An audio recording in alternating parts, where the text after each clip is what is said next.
Hello again, everyone. Welcome to Washington Gun Law TV. I'm Washington Gun Law President William Kirk. Thanks for joining us.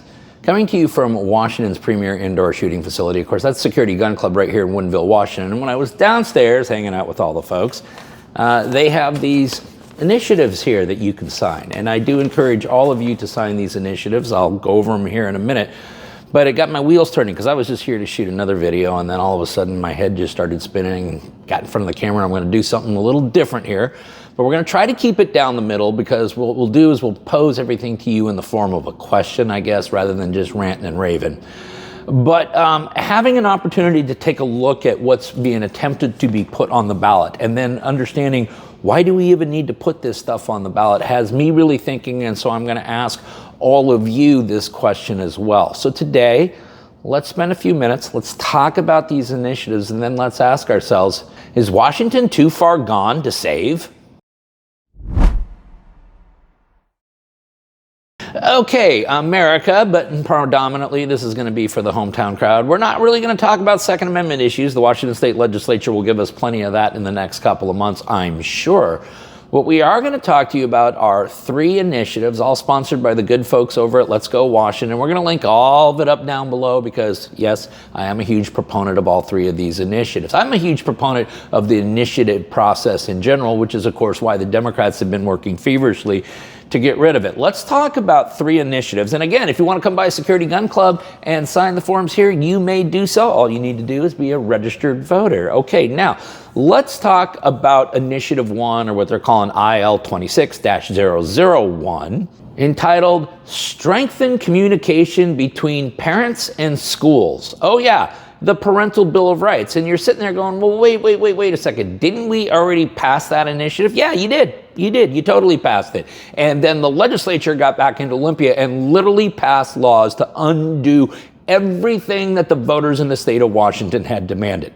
And that's part and parcel of what's happening here in Washington State, is that many of us no longer have a voice. And even if you have a tendency to vote Democrat, but you have the tendency to be a little bit more reasonable and moderate in your approach, you no longer have a voice in this state anymore either. Now, the actual language of the measure, as approved by the Secretary of State, reads, this measure would reenact RCW 28A 605.005 as it was originally enacted in initiative to the legislature. But then, of course, the legislature basically wiped their you-know-what with it. The initiative would also provide the reenacted law would list certain rights of parents and guardians of public school children, including rights to review materials and student records, receive certain notifications, and opt students out of certain activities. It would repeal amendments to the statute which modified school obligation and access to certain student records and added certain parental rights. Washington, it appears that there is an initiative that could or could not end up on the ballot that's simply asking the question of, do parents have the rights to know about how their kids are being educated and what's going on with their kids? And again, I will pose it in the form of a question. Does that sound completely insane to you? Then let's talk about Initiative 126, or IL 26-126.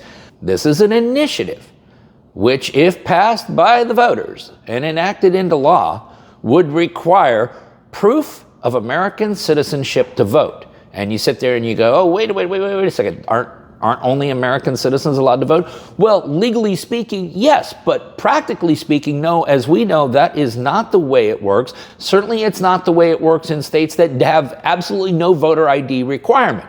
And I do find it to be a little bit of a coincidence that when you take a look at the last presidential election, the only blue states happen to be all of the ones that has no voter ID. I mean, what are the chances?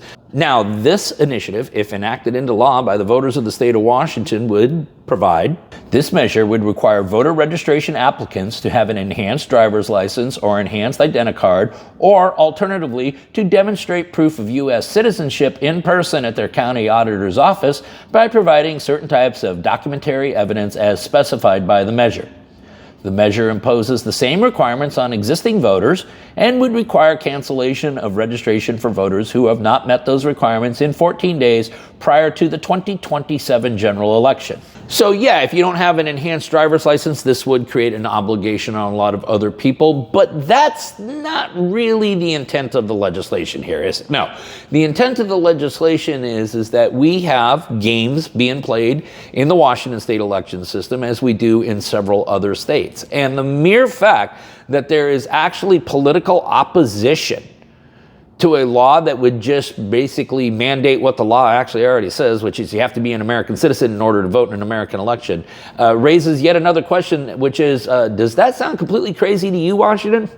And then in perhaps what is the greatest sign of the apocalypse as it relates to Washington state, let me introduce you to Initiative 638, IL 26-638. A groundbreaking initiative which would actually state that if, in fact, you are a male, born a male, then you will play in male sports. Shocking, isn't it? The actual initiative, the language approved by the Secretary of State, reads, this measure would require policies prohibiting students, it defines as biologically male, from competing with or against female students in certain interschool athletic activities that are intended for female students only. Yes, we call those women's sports, female sports, things like that, okay? The initiative also would provide students who choose to participate in such activities must provide a statement from the student's healthcare provider verifying the student's biological sex based on reproductive anatomy, genetic makeup, or normal endogenously produced testosterone levels. These requirements would apply to individual or team athletic competitions. Or, of course, you could probably just provide your birth certificate, because there is this moment in time when you are first introduced to the world where a doctor takes one look and then determines, are we going to put an M or an F on the birth certificate? So the problem here, though, Washington, is that rather than having to go through initiatives to repeal the gas tax, repeal the carbon tax, cap our property taxes, maybe require the state to start properly funding education or properly funding law enforcement or other emergency services. No, instead what we have to spend all of our attention on are initiatives that are meant to bring what? Sanity, common sense, and reality back into the equation where it has long since been removed. And so I end all of this with you, Washington, in this way, which is this question. Are we so morally bankrupt that there's no coming back from this?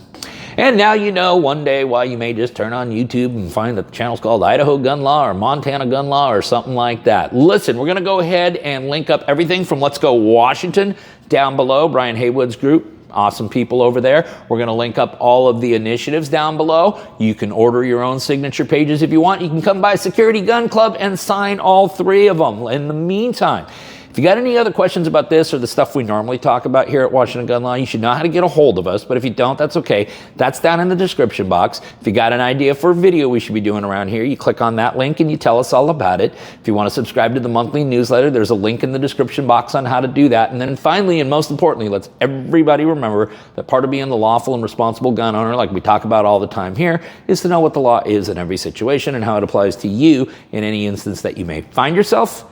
Until next time, thanks for watching and stay safe.